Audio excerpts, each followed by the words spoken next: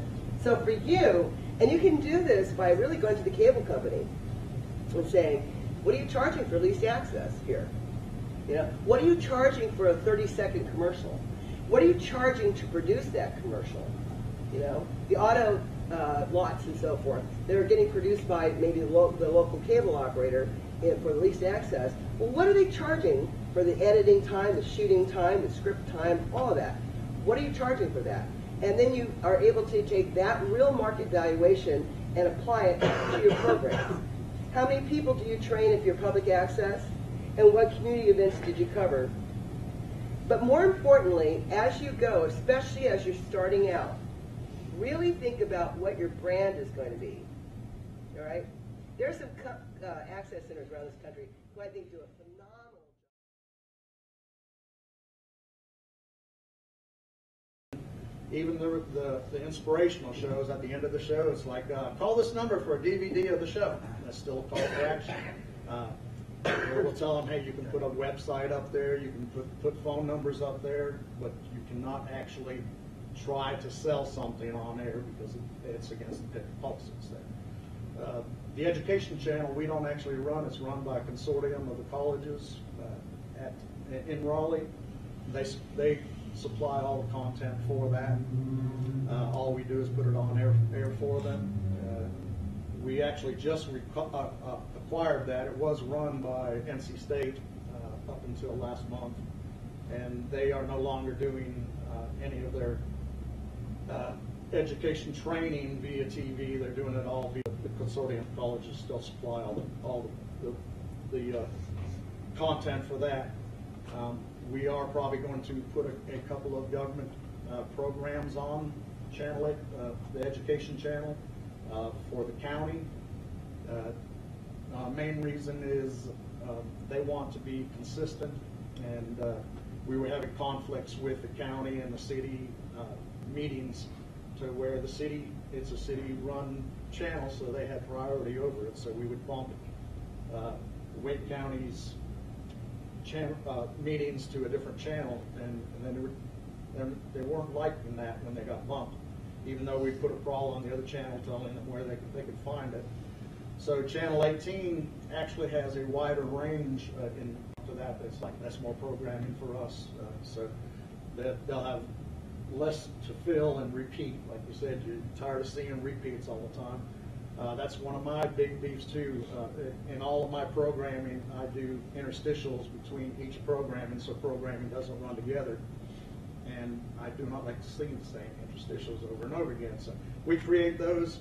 I allow producers to do a 30-second promo for their shows, which I tag with our station IDs, and we do these interstitials between each show there. It's a way for them to promote their shows, as well as we do PSAs in between there, just to do those fillers in between so that you don't have one show running right behind the other, especially if they're done in like the same venue where you don't even realize, other than the people have changed, that it looks like it's the same. Yeah, just do it a bit backwards. But yeah, if you are doing a PEG channel for public access, the policies and procedures are really one of the main things you need to sit down and make sure that you've got all your ducks in a row there, so that you don't become liable for somebody else's program. So that's it. Thank you.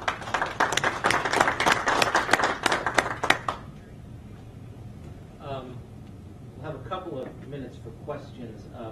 I just want to say one more thing about gaining support for whatever it is you do, whatever kind of pay. And I'll relay a story about when I first came to Charlotte. I got here and I had lunch with Doris, who was in charge of the cable, complete disaster, because the previous regime at the public access channel felt that it was none of the city's business what they were doing over there. So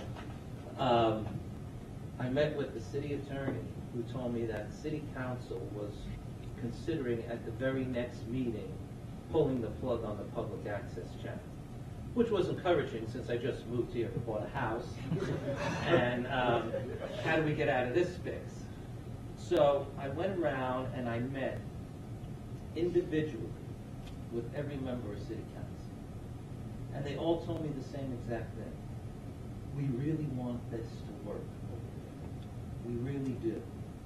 But our biggest concern is we don't want to have I get a notice that the city council is about to appoint new members to the board of directors of the public access channel. They appoint 6 members. And everything was in disarray, and I thought, this isn't the best time to have new board members come in. Let me try to get the producers under control. Let me try to get the board under control. So I called one city council member who was particularly gracious when I met with him. I said, is there any way at city council meeting on Monday that we could delay appointing anybody new to the board? She said, well, typically that doesn't happen, but I'll try. So now I go home and I put on the council meeting, and it turns out to be a 4-hour person after person coming up to the podium, insulting city council, yelling at the mayor, and the board appointments were the very last thing on the agenda. So now it's like 11:30, and the appointments are usually, we have these nominees for these, 12 boards, and they say aye, and that's it. No one knows, it's just, everybody's just appointed. So then Mayor, now Governor McCrory, gets to that point in the agenda, and he's just about ready to go home. He's all red because everybody's been screaming and yelling. And this council member who promised me raises her hand and says, "Could we?" And the mayor looked at her and said, "Well, how the hell long does he need?" And I thought, oh my God, oh my God, this is going to be a disaster. And he said, fine. And boom, the gavel went down. And 2 weeks later, he was in the facility. And I went up to introduce myself. And before I could, he looked at me and he said, "I've heard good things about you." And he hugged me. And I thought, we've made it. And 7 years later, we're here. And my point is, you've got to have the relationship. You've got exactly 0 times. Because it's better to go and meet people as people. And that's what I think works. So now we have a few minutes for questions, and I'm not going to be formal. If you have a question, just shout it out. Let us know who is for, and we'll go from there. So who wants to go first? You got a question. Did you ever teach college? Me? Yes. No. Okay. Why? Because I thought you might have been one of my former colleagues. How old do I look? I am not old. I know, but no. No, I thought maybe you might have been. You remind me of one of my college professors from like 20 Any years other ago. question? The underwriting, if you'd get back to the underwriting. Yeah, me too. Specificity. Yeah, okay, so let me tell you about underwriting, then I'm going to tell you the other thing about underwriting. There's a thing and then there's a thing, okay? Underwriting, and we talk about the PBS model, all right? Now, and I saw a couple of raised eyebrows. None of this is governed by the FCC, none, all right? 9 times out of 10, and it's an odd situation here in North Carolina because you really don't have franchise agreements, but 9 times out of 10, and in the old days when you did, it was in the franchise agreement, explicit language. I've negotiated with Time Warner before, and they're very explicit about it. It's explicit language that non-commercial programming, right? So we buy Standard Oil Company. Standard Oil, heating your home for 35 years, right? No call to action. Jack's Plumbing. Jack's been servicing your toilets for 35 years. That's it, right? So you can do that. Now, what's interesting about that, and that's on the secure side, and I would stick with that. No call to action. Interestingly enough, though, if you've watched PBS lately, those auto commercials and other stuff, PBS underwriting has become suspiciously commercial. I mean, they go on for like a minute and a half, and they may not be doing a call to action, but boy, are they pounding it in. So I find it really interesting that we in the PEG community say, oh, we'll take this PBS false, we just had a conversation at dinner last night, there's a false notion, somehow or another, that PEG channels can just support themselves on getting underwriting and bringing in earned income and that sort of thing. I will say this, even PBS starts out with $500 million in federal money, which we don't get. And there's 350 or so PBS stations, which means if they divided it up fairly, which they don't, each one would at least have $1 million or so budget. They start at that point. Then they do their other stuff, their underwriting and their interminable pledge drives. So for us, though, we don't have that luxury. The other thing that's really critical, and sell time, that underwriting time. The problem being is that I used to work in radio years ago, and what shocks me today is cable advertising time is as cheap today as radio time was in the 1980s. One station. They're selling 30-second commercials at $30 a clip. And the other thing that they've got is they're able to sell you a package. I can walk in and say, I got a package for you of 50 commercials over the next month. And we're going to sell it all across the system. In other words, I'm on these 100 or so channels. And we're going to hit every single demographic. That's why it is they can sell it so cheaply. You're walking in to a potential underwriter and saying, I got one access channel, and I'll get you underwriting time for $30 a pop. Well, the cable operator may or may not have been in there who said, I've got 75 channels to sell you at $30 a pop. I'll be putting you on the more popular ones, the less ones. We're going to sell it all across the system. It's not a sustainable model for PEG. And any politician or anybody else that comes back to you and says it is, have them give me a phone call because they don't understand the business. Now, you're going to have some people who do underwriting out of the goodness of their heart. They love you. They think you're great, and they want to support your effort. But if you're thinking, if somebody tells you, put together a marketing plan and get your butt out of that, but also add something. I mean, very often we're asked to do festivals and different things like that. And, again, I don't think it's a long-term sustainable strategy, but it may be a strategy to purchase lights and equipment. It may be a way to actually supplement the smaller budgets that you might have. And so you can actually do that with some of your partners because, they were going to spend it somewhere else anyway. So I just think that in this day and age, you just have to be extremely creative. In Richland County, we also have a radio program every Friday for an hour that we get free advertised. We get free from a streaming. So just like, because I think you probably echo this, because you're basically talking about the fact that markets have become they've become slivered. Like when I was little, you just had basically basic cable, HBO, ABC, CBS, and NBC. Well, now people can say, oh, I have a home and garden show. I just want to go on HGTV. Right. Or I have a public affairs issue and I just want to go on CNN. So it's just the wild, wild west out there. And I do think that we have to kind of respond in kind and having lots of tools in the toolbox. Yeah. The other thing, too, is with underwriting, don't furniture store and say, let me have that set of furniture that I'm going to use on my show, and then every show that appears on it's going to say, set provided by so-and-so, and that money you don't have to spend. And it's a lot of times a lot easier to get things in trade than to get cash.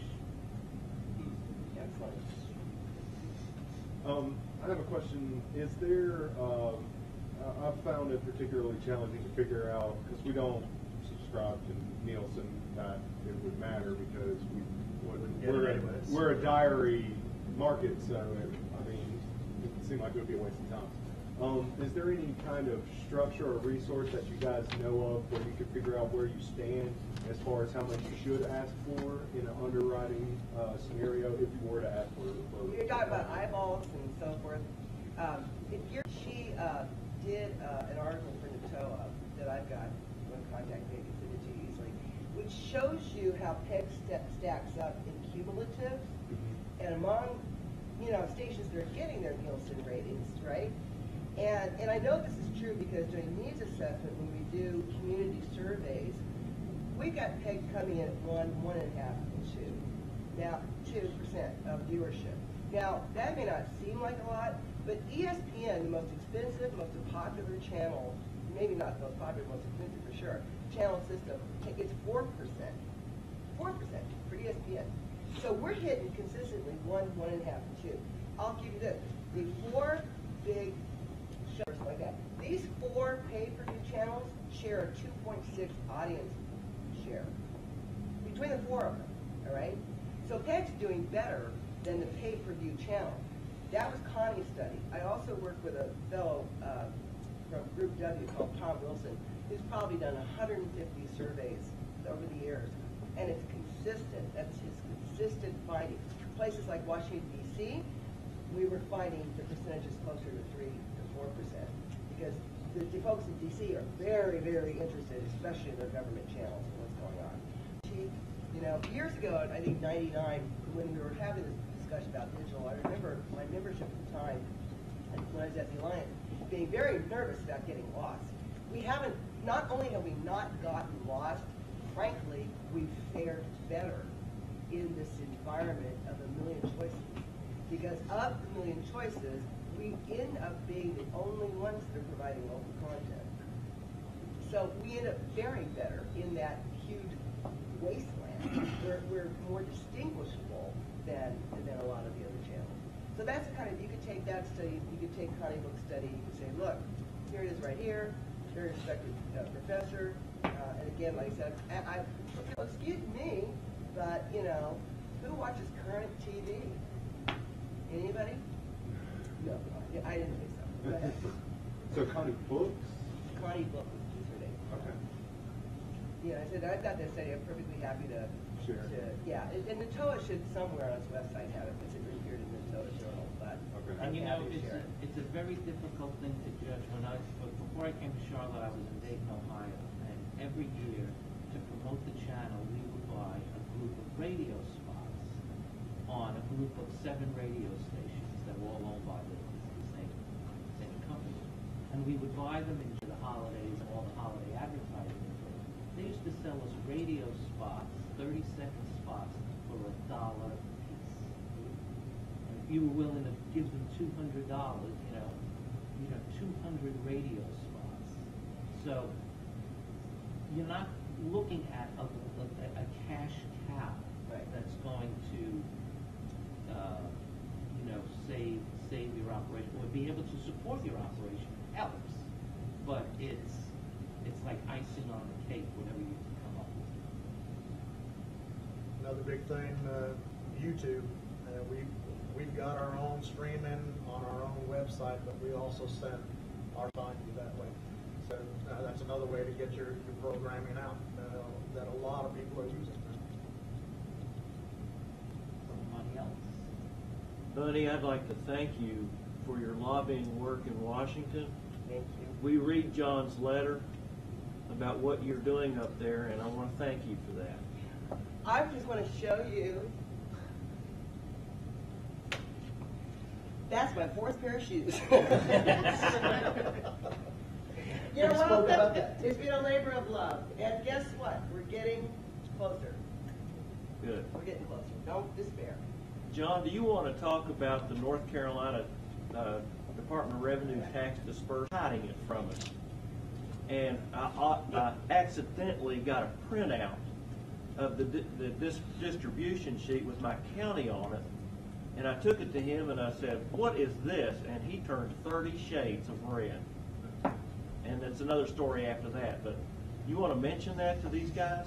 Yeah, if you're running PEG in North Carolina, when they passed the statewide franchise bill, you probably are aware that the local municipalities had to certify to the state how much they were collecting in franchise fees, plus whatever's now collected as part of the telecom sales tax. But they are required, if the community certified to the state that we were collecting X amount of dollars for pay, which used to show up on your bill, you know, as a subscriber fee, 25 cents a month, 50 cents a month, whatever it was in your franchise for pay, the the Video Services Competition Act says that that money must be spent on pay. They cannot keep it. And there's been a couple of instances where that's, you know that, or that that's not the law, or, but I can tell you it is because Senator Clodfelter, who wrote the bill and is from Charlotte, I'm the one that suggested to him that we put that provision in the bill. And the reason was this exact fear, that if the municipality actually collected the money that they were originally getting for pay, that we might not get it. And so the law says if they certified they were collecting money specifically for pay, they can say, well, yeah, we used to spend that on public access, but we're going to use it to run the government channel. That's their purview, and that's a local battle you have to fight on your own.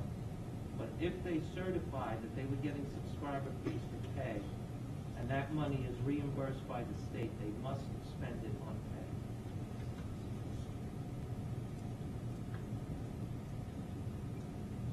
Anybody else? And Well, local speaking of the governments. CAP Act, if any of you at any time are going to be in the DC area and you want to go see your representative on a constituent from the district, holds a whole nother weight. And so any time that I can walk into office and say, and from your home district is so-and-so, and you guys talk, it's so important. It really helps. And a you've lot. got a commercial that I'm running on my channel. Yeah, we got PSAs in the exhibit hall. We have PSAs, 2 of them, on the CAP Act. Thank you for running it. 2 PSAs on the CAP Act, different links. The longer one's kind of geared toward municipal leadership. And so if you can pick up that DVD and run it, we would really appreciate it. And keep running it. It's evergreen. And just in a nutshell, for anybody who might not know, the CAP Act is the Community Access Preservation Act, which is a piece of federal legislation that we had introduced in the last Congress.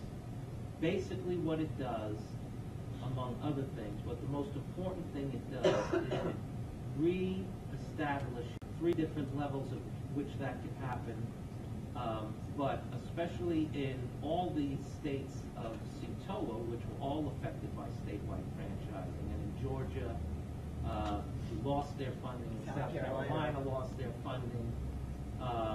North Carolina, there's no money to start up a PEG now. This bill will correct all of that if it's passed. And we're in the process now of getting it reintroduced. I think Bunny will probably talk about this again later during the conference.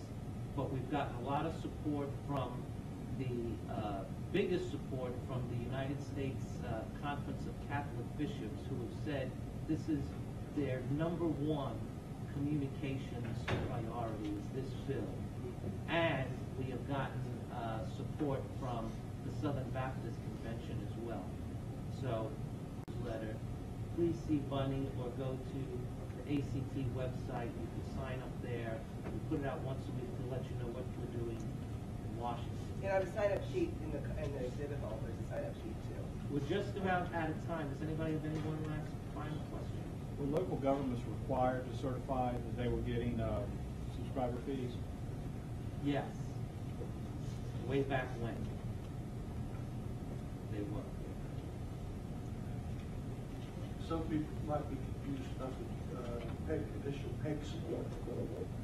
Yeah, there's a difference between the 5% franchise fee and then the additional PEG support.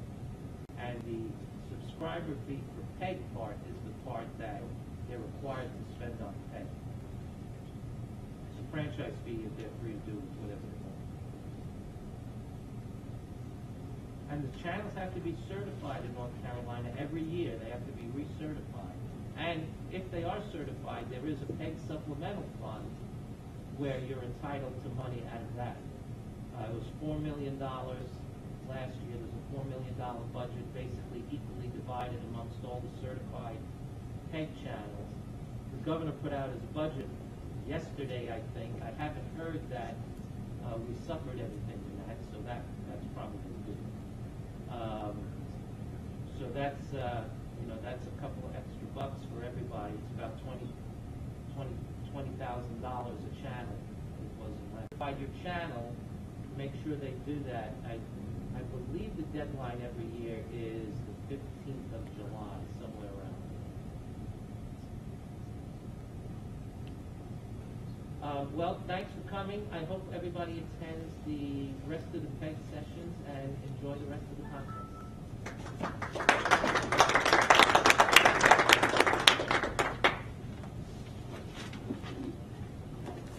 I do have a copy of our policies and procedures, if anybody would care to look over them. Yes, it is online, yes.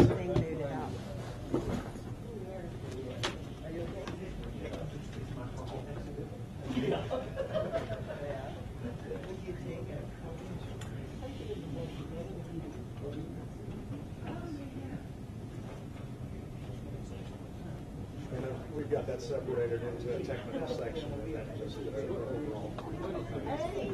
The website, www, Raleigh NC.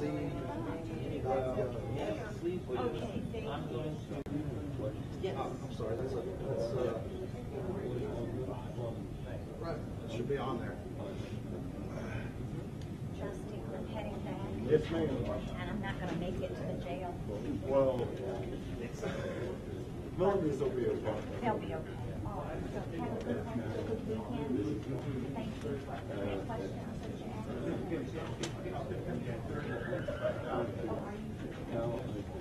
I just got. All right. We have another next board meeting out there.